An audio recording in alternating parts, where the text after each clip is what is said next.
mbokk yi asalaamaaleykum.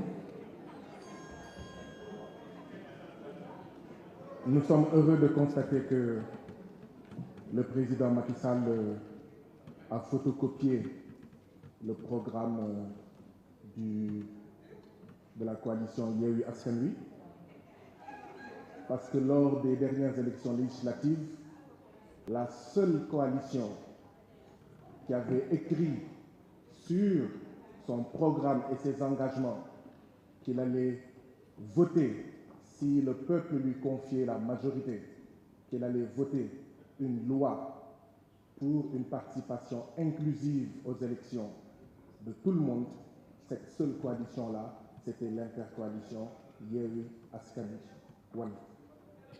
La coalition Benno Bokk Yakaar ne s'était jamais engagée auprès du peuple sénégalais à réhabiliter le président Karim Meïssa Wade et le président Khalifa Ababacar Sall. C'est d'autant plus vrai que en 2023, j'ai moi-même, conformément à l'engagement de Yewwi Askan Wi, déposé une proposition de loi sur la table du président de l'Assemblée nationale tendant à modifier les articles L29, L30 et L57 du Code électoral. Ça, ce sont les faits. C'est pourquoi le président Macky Sall ne sera jamais rien d'autre qu'un bourreau. Le bourreau du président Karim Meïssa Wade et le bourreau du président Khalifa Ababacar Sall. Et c'est ça la vérité. Jamais et aucun acte tendant à piller le programme du groupe Yewwi Askan Wi, aucun acte ne saura transformer le président Macky Sall en autre chose qu'un bourreau. Oui, il faut être contre le terrorisme, mais le premier terroriste dans ce pays-là, c'est Macky Sall. Oui, il faut être contre la violence, mais le premier violent dans ce pays-là s'appelle Macky Sall. Oui, il faut être contre la rébellion. Le premier rebelle dans ce pays s'appelle Macky Sall. Parce que le terrorisme, c'est utiliser la violence pour écarter des candidats.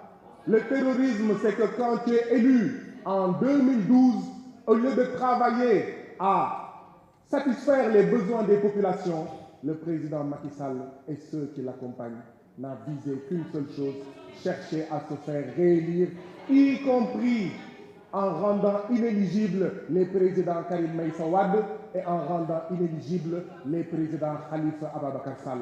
C'est pourquoi je réitère ce que j'avais dit ici la dernière fois.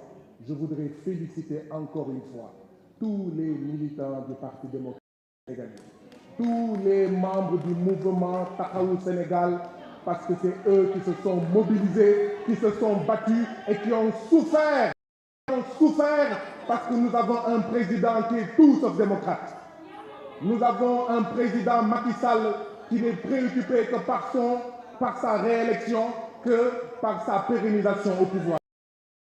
Si nous avions discuté en mars 2023, quand nous avions déposé cela, si nous en avions discuté ici à l'Assemblée nationale, au lieu de fermer cette Assemblée nationale pendant 3 mois, 4 mois, ce qui montre que nous avons une majorité Benno Bokk Yakaar croupion, si nous en avions discuté au mois de mars, aujourd'hui, on parlerait plutôt de la situation de nos jeunes qui meurent dans l'océan Atlantique, dans le désert du Sahara ou dans la mer Méditerranée. On parlerait de la situation des étudiants de l'université Assane Seck de Ziguinchor qui attendent depuis 2016 leur amphithéâtre et 1000 lits. C'est ça la situation. Et donc oui, Monsieur le ministre, vous avez pris un arrêté, une décision de dissolution du parti Pastef. Mais c'est trop tard. C'est trop tard, Monsieur le ministre, parce que Pastef est déjà dissous dans le cœur des Sénégalais.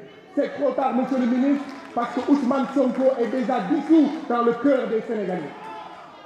Et donc, ce n'est que peine perdue. Ousmane Sonko day bokk, mu neex leen mu naqari leen, Ousmane Sonko sera le 5e président du Sénégal. et nous vous apprendrons c'est quoi le dialogue et nous vous apprendrons c'est quoi la démocratie. Je vous remercie. La parole est à notre collègue Amieux Mengue.